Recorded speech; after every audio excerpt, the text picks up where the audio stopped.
Hello, welcome back. So just give you a bit of an update really video. We've been away for a bit of time, and probably about a month since I've managed to get a video out, and probably about a month since I've really done any flying as well. We're into the midst of winter here in New Zealand, and probably seen on some of my other videos the June gloom that we talk about that sets in here in Cromwell, where the inversion layer sits over Cromwell. Everywhere else around the country is beautiful, but unfortunately we're sitting in this shitty sort of foggy layer that basically goes right to the ground, and we're dealing with that at the moment. So hopefully this weekend we might be able to get out for a bit of a fly. There seems to be a bit more wind coming, which will hopefully move it around and hopefully get back in the plane. So essentially, I think since the last couple of videos, so the Cessna 206, so Delta Whiskey Victor, she has sold, and she'll be heading locally, thankfully. It'll be heading to Queenstown and Wanaka in some commercial operations, which will be nice to see. So good to see it stay local. So that was pretty cool to see it go to a good home. And as far as new plane fronts, not sure where we're heading just yet. It's been a bit of a tricky one. I've sort of been trying to research the hell out of every different option or opportunity you can sort of look at to go into. Ideally, I was originally looking at those Sling aircraft out of South Africa. They make quite a cool high wing tail wheel version, which is like a carbon fibre monocoque with the aluminium wings and tail, and run a 916 Rotax engine.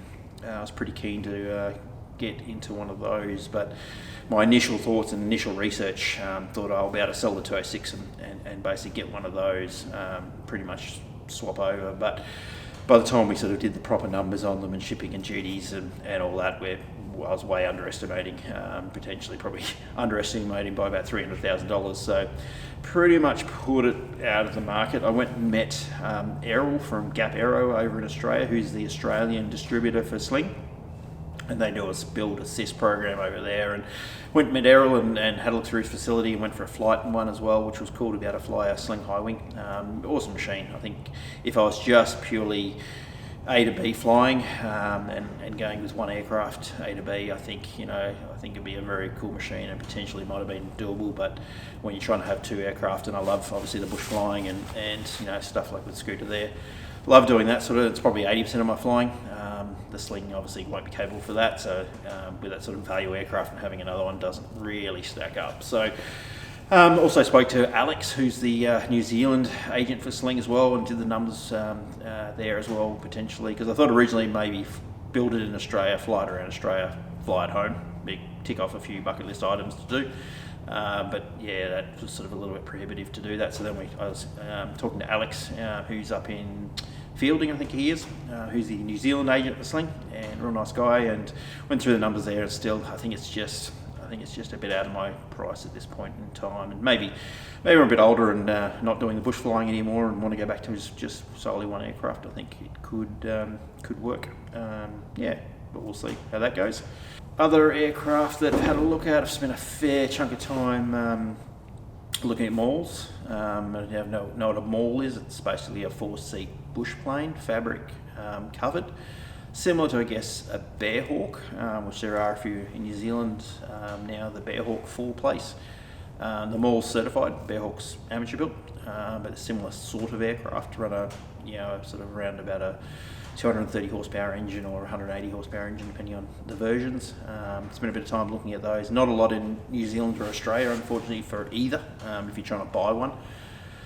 Went down the route of the Bearhawk kit, but same again with the exchange rate for New Zealand, it's pretty horrendous, and then the shipping and GSTs and all your bits and pieces, and then someone to build it, because I'm not an aircraft builder. The Bearhawk, potentially, you're going to be sort of $650 by the time you get a real nice one built. You can definitely do it way cheaper if you build it yourself, but I'm certainly not an aircraft builder. And then the mauls, so basically out of the US is the only place you'll get one. You can probably get I think there's one M5 available in New Zealand, but I was looking at the M7s. But yeah, same thing again, exchange rate, shipping, you tend up over capitalising an aircraft by the time you get it back to New Zealand. yeah, so that's spent a bit of time. Callum from Hangar 2024, who does my maintenance, he's been amazing help. Going through all these logbooks, and it's quite funny the logbooks you do get out of the American aircraft, like what they actually say in their ads to what's in the logbooks, usually two different things, or their major overhaul tends to be not a major overhaul. It's, we've pulled it apart, had a quick look, and maybe changed one or two things and put it back together. So what you think you're getting and what you actually get is sort of two different things, and it's a bit worrying. So, and then by the time you factor in flying over there and me having a look and then getting pre-purchases and all that sort of stuff, it just potentially, back in the day when the exchange rate was maybe 70 cents, it worked out really well. But where to go next? Not 100% sure. Couple of options to look at. I still love the front to back seating of like the Savage Cub, but I would love to get into a Super Cub or ideally a Carbon Cub, but they're getting up there as well. But a Super Cub or something like that, where it's a bit more weight. This thing's awesome, but I want to do a bit more travelling in it, get a bit further afield, and just have a bit more maximum takeoff weight as well, which would be nice. A bit more gross weight, I should say. So that may mean scooters up for sale. So if anyone is interested in the Savage Cub, it's been an amazing aircraft, but I think it might be time to move it on and look for something else.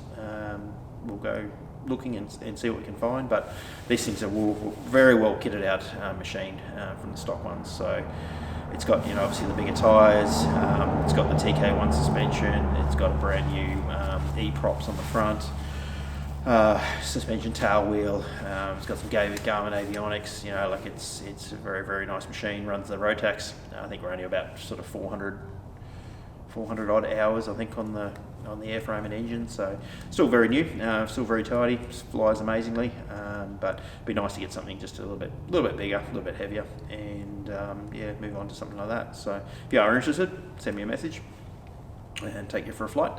But apart from that, that's pretty much what we're up to now. No real answers on where I'm heading for aircraft wise, but I will update you when we make a decision and get on with it. So thanks for coming along to have a watch again, and hopefully the next video will actually be some flying. So see you on the next one.